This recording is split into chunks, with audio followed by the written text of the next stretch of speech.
ഫെബ്രുവരി 10-നാണ് സെക്രട്ടേറിയറ്റിന് മുമ്പിൽ ആശാപ്രവർത്തകർ സമരം ആരംഭിച്ചത്. ആദ്യം രാപ്പകൽ സമരം, പിന്നീട് സെക്രട്ടേറിയറ്റ് വളയൽ, നിരാഹാര സമരം. എന്നിട്ടും സർക്കാർ ഇതുവരെ വേതന വർധനമെന്ന ആവശ്യം അംഗീകരിക്കാൻ തയ്യാറായിട്ടില്ല. രാപ്പകൽ സമരം 71-ാം ദിവസത്തിലും നിരാഹാര സമരം 32-ാം ദിവസത്തിലും എത്തുമ്പോഴും സർക്കാർ അനങ്ങാപ്പാറ നയം തുടരുന്ന സാഹചര്യത്തിലാണ് പുതിയ സമരരീതി പ്രഖ്യാപിക്കാൻ ഒരുങ്ങുന്നത്. നാളെ രാവിലെ പുതിയ സമരരീതി ആശാപ്രവർത്തകർ പ്രഖ്യാപിക്കും. ആശാപ്രവർത്തകർക്ക് 1000 രൂപ പ്രത്യേക അലവൻസ് പ്രഖ്യാപിച്ച വെച്ചൂർ ഗ്രാമപഞ്ചായത്ത് ഭരണസമിതി അംഗങ്ങളെ അനുമോദിച്ച ശേഷമായിരിക്കും സമരപ്രഖ്യാപനം നടത്തുക.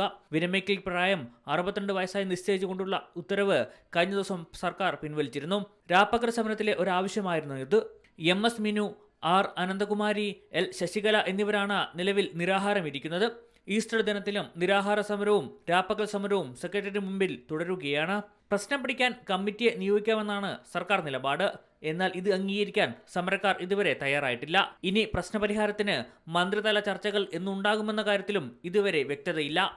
മലയാളം ന്യൂസ്, തിരുവനന്തപുരം. ഏറ്റവും പുതിയ വാർത്തകളും വിശേഷങ്ങളും വിരൽ തുമ്പിലറിയാൻ മലയാളം ന്യൂസ് എല്ലാ ഡിജിറ്റൽ പ്ലാറ്റ്ഫോമുകളിലും ലഭ്യം.